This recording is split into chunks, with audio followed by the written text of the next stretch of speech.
It was a little exciting this morning, trying to round up the last little bits from the artists. I had one artist bring in her work a little bit late, and then I had to have some forms emailed over, but otherwise it was really easy. A little bit of a panic knowing that northbound I-5 was closed and making sure I get here in time with all of the art with closures. They're all so different in their styles and their mediums, but they're all kind of young, up and coming, more, not necessarily just urban, but more of a metropolitan look. We have a Cinders piece. It's very vibrant. It has a lot of just cinder hallmarks to it. Looking at it, for those who know his work, you know it's his right away. Char did one of her animals, like she has a tendency to do. She loves textures and focusing in on all the rich textures. And let's see, Cece's piece, it's very bright, and we haven't shown any of her pieces before with kind of the rest of the group, so it's great seeing how well her piece blends in with the other pieces while remaining kind of more of a watercolor individual look. Ben's piece, I'm in love with that one, the way it's so textured, and I hope that that can show up. And when the judges look at it, we'll be able to see it in all the lights, since there is so much to it. And Mark Fox's piece we just got yesterday, and I was very excited to see that one come in because he has so much to it. Once you get to looking at all the details, it really draws you in.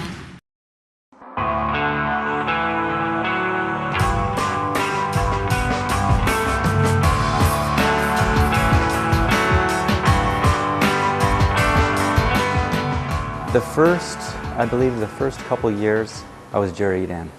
I think maybe the first 3 years, if I recollect correctly. But then after that I was, invited in.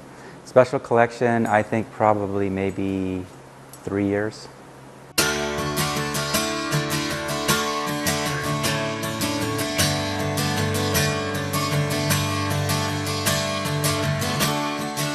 When I did do tight realism, and I still have some of those paintings, and family members will see them and they'll say, "How come you don't paint like this anymore? This is beautiful." And I say, "Because it was killing me." It was a stage in my life, and then I had to move on.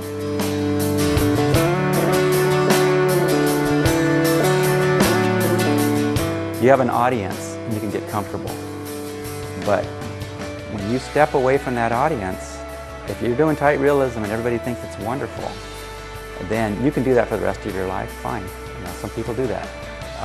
But if you take the challenge and you step away from that, part of the fear is that you're going to lose your audience.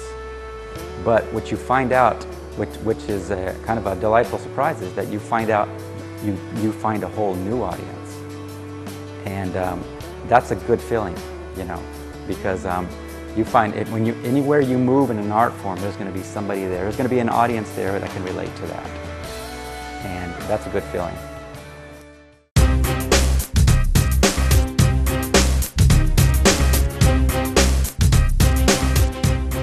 Sideshow Studios, the Shar Hall and Chai, they're two great, amazing people helping out the art community in Sacramento.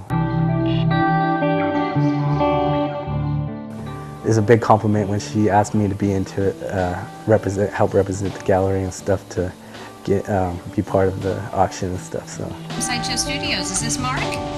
How are you? Okay, well, as I'm sure you're aware, we're going to be doing the KVIE art auction this year. And I just wanted to see if you would be showing with us. I am somewhat nervous because I know that they're not necessarily the most traditional of artists. They do pick more kind of off-the-wall, maybe subjects, or use brighter colors for their subjects and kind of shake things up a bit. All of them have kind of a different eye for things when they look at it.